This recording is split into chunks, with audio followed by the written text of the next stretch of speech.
Melanjutkan cerita sebelumnya. Bab 20. Mereka sudah akan kaya. Selama sisa tahun ini, mereka sudah tidak perlu kelaparan lagi. Tahun baru nanti, mereka juga bisa menyantap daging. Warga dusun yang berdiri di luar rumah Wira juga sangat terharu hingga menangis. Begitu masuk akhir tahun yang sering hujan, bahan pangan mereka akan makin menipis sehingga hidup mereka juga akan bertambah sulit. Ada banyak warga dusun yang saking miskinnya juga bisa mati kelaparan. Tahun ini, situasi mereka sudah akan membaik. Mereka pasti bisa melewati akhir tahun ini dengan baik. Agus mengurutkan keningnya dan membatin, si pemboros ini mau kasih gaji yang begitu tinggi.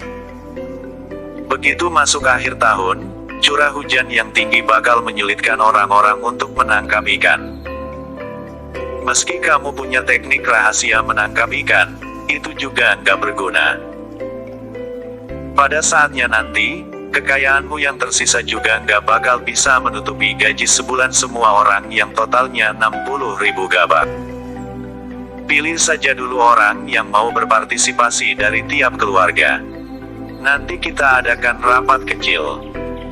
Wira lanjut berkata, Sony, keluarkan gula coklat yang dibeli dari ibu kota provinsi tadi. Bagilah sedikit untuk semua orang bersama Danu dan Dodi. Pada era ini, gula coklat masih termasuk makanan mewah. Gula coklat cuman bisa dinikmati orang kaya. Buat apa beli gula coklat, beli gula mentah saja. Harga gula coklat sudah 200 gabak per setengah kilo. Sekarang, Wira sudah kaya. Dia pasti makan gula coklat dong. Warga dusun pun menerima gula dengan gembira. Danu, Dodi, dan Sony yang sedang membagi gula coklat juga sangat senang. Agus juga menebalkan mukanya untuk menerima gula coklat. Namun, Dodi tidak memberikannya. Gula coklat itu cuma dikasih ke orang yang membantu, bukan orang yang menyulitkan. Agus pun pergi dengan marah. Aku juga nggak sudi. Melihat kejadian itu, para warga dusun pun tertawa terbahak-bahak. Tidak ada orang yang memperdulikan Agus. Biasanya, Agus selalu menjilat budi dan tidak pernah membela warga dusun. Dulu, warga dusun masih merasa hal itu wajar. Namun, setelah membandingkan dengan Wira sekarang, mereka pun merasa kesal. Setelah semua anggota tim penangkap ikan sudah terkumpul, mereka mengadakan sebuah rapat kecil. Setelah rapat, semua orang pun pulang dengan bersemangat. Wira dan Hasan juga berdiskusi sebentar secara pribadi sebelum hari yang melelahkan ini berakhir. Saat ini, Wira yang sedang menikmati pemandangan langit malam pun merasa sedikit lebih tenang.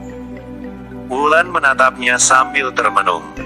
Suaminya sudah menenangkan warga dusun hanya dengan kata-katanya. Dia juga membentuk tim penangkap ikan untuk membantu warga dusun. Pada saat yang bersamaan, dia juga mempersatukan kekuatan yang bisa menjamin keselamatannya. Suaminya yang sekarang sepertinya sudah mendapatkan hasil dari semua yang dipelajarinya selama ini dan bisa menjadi sukses. Setelah menikmati pemandangan langit sebentar, Wira mengeluarkan sebuah kotak dan menghampiri Wulan. Wulan, lagi pikirin apa? Enggak kok. Wulan berkata dengan tersipu, suamiku, istirahatlah. Aku pergi masak. Nggak usah buru-buru. Coba lihat ini, suka nggak? Wira membuka kotak di tangannya. Di dalamnya, ada gelang giok putih, gelang emas, jepit rambut giok putih yang dihiasi bunga kuning, dan bedak pemerah pipi. Wulan langsung terkejut. Dia memeluk Wira dan berkata sambil terisak, makasih, suamiku. Kamu baik banget sama aku. Aku merasa kayak lagi mimpi. Setelah menikah selama 3 tahun, ini adalah pertama kali suaminya membelikan hadiah untuknya. Sini aku bantu pakaikan. Wira juga merasa tidak berdaya dalam menghadapi Wulan. Wulan selalu langsung menangis begitu Wira bersikap baik terhadapnya. Padahal di dunia ini, tidak peduli berapa banyak hadiah yang diberikan kepada para pacar dan istri, mereka akan merasa itu adalah hal yang wajar. Setelah memakai seluruh perhiasan yang diberikan Wira, Wulan pun terlihat makin cantik dan anggun. Dia bertanya dengan lembut, "Suamiku, cantik enggak?" "Enggak." "Hah? Enggak, cuma sedikit, tapi cantik banget." "Duh, jantungku sudah berdebar gak karuan. Coba pegang." "Hehe. Suamiku, kamu nakal ya. Suka enggak?" Ayo tidur." "Enggak mau makan. Aku mau makan kamu saja." "Maaf, suamiku. Kenapa? Aku lagi datang bulan." "Kalau begitu, aku buatkan teh dulu ya." "Hah?" Saat melihat Wira yang menyiapkan teh untuknya di dapur, hati Wulan pun terasa hangat. Selesai memasak, makan malam, dan mandi, Wira yang sudah lelah pun terbaring di tempat tidur. Dia langsung tertidur sambil memeluk Wulan. Setelah tertidur sampai tengah malam, Wulan tiba-tiba membangunkannya. Suamiku, ada orang yang lagi cukil pintu." Saat mendengar suara Wulan yang ketakutan, Wira pun bangkit dan mendengarkannya dengan seksama. Memang ada orang yang sedang berusaha membuka grendel pintu mereka. Bulu kuduk Wira juga langsung berdiri. Dia menarik nafas dalam-dalam, lalu berkata, "Jangan takut. Aku pergi lihat dulu." Bab 21. Wulan berbisik, "Apa mungkin itu orang dari pengadilan daerah?" Wira menggeleng. Waktu Budi pergi, gerbang kota sudah ditutup. Dia nggak mungkin bisa pergi ke pengadilan daerah. Lagian, kalau itu memang orang pengadilan daerah, mereka pasti langsung mendobrak pintu. "Ini perampok, tapi aku nggak tahu ada berapa orang. Kamu sembunyi saja di bawah ranjang." Wulan menggeleng. "Walau aku itu perempuan, aku tetap bisa bantu kamu. Nggak ada yang bisa tahan kalau kepalanya dihantam. Oke, jangan pakai sepatu. Begitu pintunya terbuka, kita langsung hantam kepala mereka." Bisik Wira. Mereka berdua tidak menghidupkan lampu. Setelah mengeluarkan parang dan tongkat kayu, mereka pun berjalan ke aula utama tanpa alas kaki. Dengan cahaya bulan dan bintang yang masuk melalui celah pintu, mereka bisa samar-samar melihat ujung pisau yang digunakan perampok untuk membuka grendel pintu mereka. Kit. Grendel pintu mereka perlahan-lahan terbuka. Wira dan Wulan pun menjadi tegang. Wira ingin langsung mengunci kembali grendel, lalu berteriak untuk menakut-nakuti perampoknya. Namun pintu mereka kurang kokoh. Apabila perampoknya bernyali dan tidak kabur, pintu mereka pasti terbuka begitu didobrak beberapa kali. Pada saat itu, mereka pasti akan masuk dengan mempersiapkan diri. Dengan begitu, Wira dan Wulan tidak mungkin bisa mengalahkan mereka lagi. Jika bisa mengejutkan mereka, Wira dan Wulan paling tidak bisa menjatuhkan dua orang. Asalkan jumlah orangnya tidak banyak, yang lainnya mungkin akan langsung kabur. Jika mereka tidak kabur, Wira dan Wulan juga bisa bertarung melawan mereka. Klontang. Grendel pintu sudah terbuka. Wira dan Wulan pun mengangkat parang dan tongkat kayu masing-masing. Krik. Pintu terbuka sedikit demi sedikit. Tiba-tiba, ada orang yang berteriak kesakitan di luar pintu. Kemudian, ada seorang yang jatuh ke lantai. Setelah itu, terdengar suara Dodi berteriak, "Perampok dari mana yang berani menargeti Kak Wira?" "Selama ada aku, Jabran Darmadi dari Dusun Darmadi, jangan harap kalian bisa berhasil. Kalian boleh langsung serang bersama." Dodi. Setelah mendengar suara Dodi, Wira langsung tenang. Dia menghibur Wulan, "Kita sudah nggak perlu takut lagi." Wulan juga menarik nafas lega. Semalam, dia sudah melihat Dodi yang bisa menghadapi 4 orang sendirian. "Hei, jangan terlalu sombong!" teriak seseorang di luar pintu. Kemudian, terdengar suara perkelahian yang tidak berhenti dari luar pintu. Tidak lama setelahnya, seseorang berteriak, "Dia sangat kuat. Cepat bawa adik ketiga pergi." Beberapa saat kemudian, Dodi berteriak lagi, "Woi! Kalian bertiga mau kabur kemana?" "Dodi!" Wira langsung membuka pintu dan berteriak, "Jangan kejar lagi. Hari sudah gelap, aku takut ada jebakan." Dengan kemampuan Dodi, dia memang bisa mengalahkan 3 orang biasa dengan gampang. Namun, lawan juga jago berkelahi dan bersenjatakan pisau. Mereka sangat berbahaya. Di bawah cahaya rembulan, Dodi pun mengelus kepalanya dan berkata dengan malu, "Kak Wira, maaf sudah membangunkanmu." Wira langsung bertanya dengan prihatin, "Aku sudah bangun dari tadi. Kamu nggak terluka, kan?" "Enggak. Mereka memang cukup hebat, tapi masih belum bisa melukaiku." Dodi berkata dengan marah, "Kalau bukan karena mereka punya pisau, aku pasti nggak biarkan mereka kabur. Tapi meski mereka punya pisau, mereka juga nggak bisa apa-apa. Salah satu dari mereka langsung muntah darah begitu kena tinjuku. Terus, aku juga mencakar bahu orang yang lainnya hingga sepotong bajunya juga langsung koyak. Kalau yang satunya lagi keterampilannya lebih tinggi, dan dia juga pegang pisau. Kaburnya juga lebih cepat."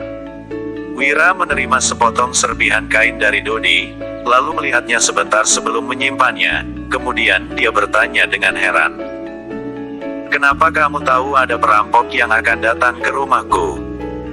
Dodi pun menjelaskan, "Semalam kamu sudah menunjukkan kekayaanmu. Ayah bilang mungkin bakal ada orang yang cemburu dan datang merampok. Jadi, dia menyuruhku dan Kak Danu bergantian berjaga di sini." "Makasih." Ya, hati Wira terasa hangat setelah mendengar penjelasan Dodi. Paman Hasan bukanlah orang yang pintar berkata-kata, dia lebih suka menunjukkan perhatiannya lewat tindakan.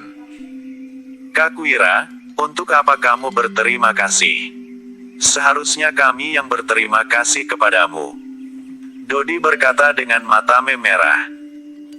"Semalam, waktu ayah pulang membawa begitu banyak uang perak, dan bilang bisa menghasilkan 10.000 gabak per bulan ke depannya. Ibu langsung nangis. Dia juga bilang mau datang bersujud padamu." Wira berkata sambil tersenyum, "Kita toh kerabat, untuk apa begitu sungkan? Ayo cepat masuk di luar dingin." Dodi menggeleng dan menjawab, "Nggak perlu, aku bisa berlatih di luar." Wira pun penasaran. "Berlatih apa?" "Wing Chun. Bab 22. Dodi menunjukkan posturnya, ini Wing Chun yang diwariskan jenderal tua kepada ayah. Jari-jari kaki harus mencengkram lantai, telapak kaki harus kosong, dan lutut harus sedikit ditekuk. Pantat seperti duduk di kursi, kelangkangnya diangkat, tulang ekornya diturunkan. Lalu otot perut harus ditahan, dada juga harus terbuka. Kedua tangan seperti mau mencengkram sesuatu, bahunya diturunkan, siku ditekuk. Terus, dagu ditarik masuk dan kepalanya harus kayak lagi menahan sesuatu. Kalau berdiri lama dengan cara begini, kekuatannya bisa bertambah, reaksinya juga bisa cepat. Jadi, satu orang juga bisa langsung melawan beberapa orang. Wira pun terkejut. Teknik yang diajarkan Dodi ini mirip pencak silat Atrana kuno. Di era di mana informasi tersebar di mana-mana, segala jenis bela diri juga diposting di internet. Ada banyak orang yang menontonnya, tetapi jarang ada yang mempraktikannya. Kak Wira, ini warisan rahasia. Ayah bahkan gak kasih tahu kedua pamanku itu. Dodi berbisik, ayah bilang tubuhmu lemah. Jadi, dia suruh aku ajarkan Wing Chun ini ke kamu, supaya tubuhmu jadi kuat. Tapi kamu nggak boleh sebarin ya, ini jurus warisan keluarga jenderal tua. Kalau begitu aku mau coba. Wira juga mengikuti postur Dodi, tetapi kehilangan fokus pada hal-hal utama. Setelah berdiri di sekitar 5 menit, dia pun tidak tahan lagi. Dodi mengerutkan keningnya. Kak Wira, kalau kayak gini, kamu nggak bakal berhasil. Kamu harus berdiri sampai benar-benar habis tenaga, baru kekuatanmu bisa mulai bertransformasi. Dulu, waktu aku sudah nggak tahan, ayah selalu pukul aku pakai rotan. Hingga aku nggak punya pilihan lain selain lanjut berdiri. Aku nggak bakal pukul kamu, biar ayah saja yang melakukannya besok. Lagi. Wira berdiri dengan pose yang diajarkan Dodi lagi. Dia tidak pernah berpikir untuk berlatih hingga menjadi sehebat Dodi. Namun, dia harus meningkatkan kebugaran fisiknya. Pada era ini, ilmu kedokteran masih sangat terbelakang. Bahkan, hanya masuk angin dan demam biasa saja sudah bisa membuat orang meninggal. Apalagi sekarang dia juga sudah punya seorang istri cantik. Wira terus berlatih. Pada latihan terakhir kali, Wira sudah bisa bertahan selama 10 menit. Selesai latihan, langit sudah terang. Wira pun mencuci wajah dan menyikat giginya. Tiba-tiba, terdengar suara tangisan yang kuat. Sony dan ketiga kakaknya sedang menangis sambil berjalan ke rumah Wira. Sekelompok warga dusun pun mengikuti mereka. Wira, uang peraku hilang. 50.000 gabaku sudah lenyap, aku sudah nggak bisa nikah. Begitu masuk ke rumah Wira, Sony pun langsung menangis terseduh-seduh. Semalam, begitu pulang ke rumah, dia sudah mendapatkan perlakuan istimewa. Sinta memaksakan 4 lauk, Sofyan membawakan setengah botol arak anggur, dan Said membawakan sepotong dinding untuknya. Mereka sekeluarga berkumpul untuk merayakan Sony yang menjabat menjadi wakil ketua tim penangkap ikan. Bagaimanapun juga wakil ketua bisa mendapatkan gaji 3.000 gabo per bulan. Sony sudah mabuk berat, tapi menolak tawaran kakak iparnya untuk tidur di kamar, jadi dia tetap tidur di kandang sapi. Begitu bangun tadi pagi, 50.000 gabaknya sudah hilang. Dasar kamu ini. Kenapa nggak kasih tahu kami, kalau Wira sudah kasih kamu begitu banyak uang untukmu? Kamu takut kami minta, iya. Suruh kamu tidur di kamar, kamu nggak mau. Takut kami curi uangmu. Sekarang uangmu sudah hilang, apa kamu sudah puas? Itu 50.000 gabak loh. Teriak Sinta sambil menangis. Sony juga menangis. Dia bukan takut kakak dan kakak iparnya mencuri uang itu. Dia takut mereka akan meminjamnya. Uang itu adalah uang yang diberikan Wira kepadanya, agar dia bisa membangun rumah dan menikah. Sofyan, Said, dan Surya juga ikut menangis. Di pedesaan, 50.000 gabak adalah jumlah uang yang besar. Bahkan orang paling kaya di desa sekalipun akan menangis sedih apabila kehilangan begitu banyak uang. Aku juga pulang dulu untuk periksa apa rumahku kemalingan apa enggak. Wira dan Sony sudah dirampok. Dodi pun terkejut dan buru-buru pulang ke rumah. Para warga desa pun terkejut. Wira juga memberi uang perak kepada keluarga Hasan. Mereka berempat baru mengikuti Wira sehari, tapi sudah mendapat begitu banyak uang. Jika begitu orang yang mengikuti Wira bisa kaya. Kak Wira, maaf. Aku sudah kehilangan uang yang kamu kasih. Sony yang masih terlihat sangat bersemangat kemarin sudah menjadi lemas hari ini. Jika uangnya hilang, rumah batu dan istri cantik sudah tidak mungkin didapatkannya, dia akan kembali menjadi gelandangan. Wira berkata dengan tegas, buat apa nangis? Kalau sudah hilang, ya sudah. Toh bukannya nggak bisa dihasilkan kembali. Kamu itu seorang pria dewasa. Masa nangis-nangis kayak anak perempuan? Memangnya kamu nggak malu? Cepat berhenti. Sony langsung menutup mulutnya, dia tidak berani meneteskan air mata lagi. Sinta, Sofyan, Said, dan Surya juga tidak berani menangis mengeluarkan suara. Wira menatap semua warga dusun sambil berkata, "Kalian semua pulanglah. Hari ini tim penangkap ikan sudah mau mulai bekerja, habis makan, tunggu saja perintah dari Paman Hasan, ini kesempatan kalian mendapatkan uang, jadi kalian nggak boleh ceroboh." Para warga dusun yang datang menonton keramaian buru-buru mengangguk, lalu pulang ke rumah masing-masing. Masalah Sony tidak ada hubungannya dengan mereka. Tim penangkap ikan baru bisa menghasilkan uang untuk mereka. Saudara-saudara Sony tidak pergi. Mereka sekeluarga seolah-olah sudah kehilangan semangat untuk hidup mereka. Wira pun menghibur, "Semangat dikit, dong. Toh cuman uangnya saja yang dicuri. Kalau kita pakai cara yang tepat, kita pasti bisa menemukannya." Mata Sony langsung berbinar. Masih bisa ketemu lagi. Ketiga kakak Sony juga menjadi bersemangat. Wira berkata lagi, "Tergantung kamu.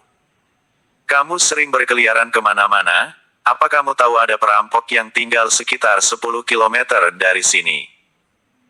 Kemarin, mereka baru menunjukkan kekayaan mereka. Malamnya, sudah langsung ada orang yang mau merampok mereka. Pelakunya pasti orang yang tinggal di dekat dusun mereka. Dalam waktu yang begitu singkat, informasinya tidak mungkin tersebar jauh. Paling jauh juga 10 kilometer. Bersambung.